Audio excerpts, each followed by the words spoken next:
Isang magandang araw po sa inyo mga kapatid. Miss Sampa, welcome sa aking YouTube channel. Ikaw ba isang kabataan na nais na makaboto itong darating na eleksyon? So, hinihintay po natin kung kailan po ba magkakaroon ng eleksyon. Itong December ba, 2025? O next year, 2026? Ayan, kapag naaprobahan na po ang bill na ipinasa, pipirmahan po ng ating Pangulong Bongbong Marcos. Ito po ay gaganapin sa 2026 na November.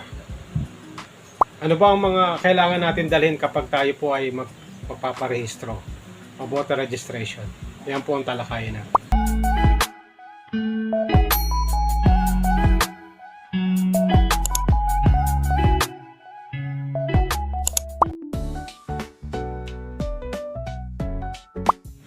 Welcome back po mga kapatid.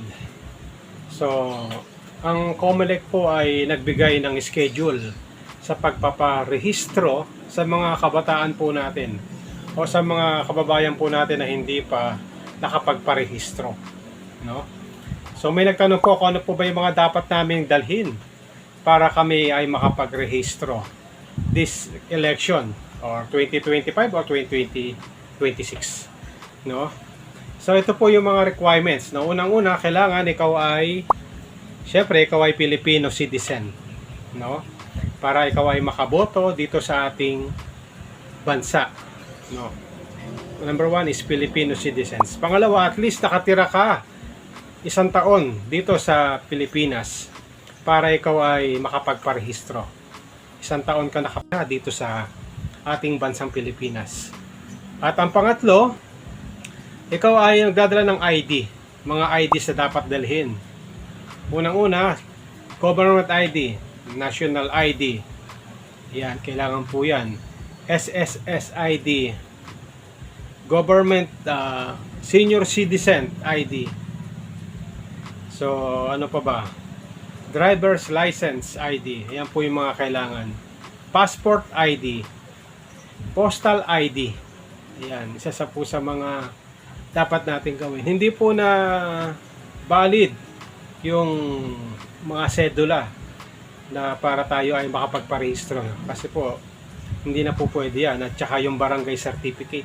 Kasi nagagamit po yan ng mga tiwaling politika para makakuha ng boto. So, kailangan po, ito lang po mga valid IDs na meron tayo.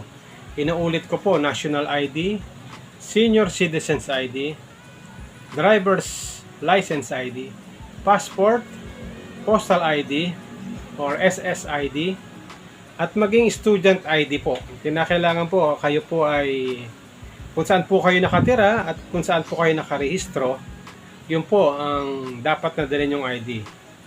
Yung student ID. Para at least makapag-register po tayo. Magagamit po natin yung karapatan po natin para bumoto at makapagpili po tayo ng karapat-dapat na kung sino po ang itinalaga ng Panginoon upang mamuno sa ating barangay. Mahalaga po yon na tayo po ay magkaroon ng karapatan. Gamitin po natin yung karapatan po natin para pumili ng karapat-dapat na ihahal po sa atin. Kasi hindi po biro-biro na kung sino-sino na lang ang ating lalagay. Siyempre, dapat ang ilalagay po natin yung may takot sa ating Panginoon, may malasakit sa ating kapwa, at may pagmamahal sa ating bansa, sa ating barangay. So, yan po ang ilan mga detalye na dapat natin gawin bago po tayo pumunta sa COMELEC office. Yan po ang gagawin natin, Usually, ang ginagana po mga registrations ay sa mga matataong lugar, sa mga mall. Ayan. Local office of the COMELEC. Ayan. Sa registration site po.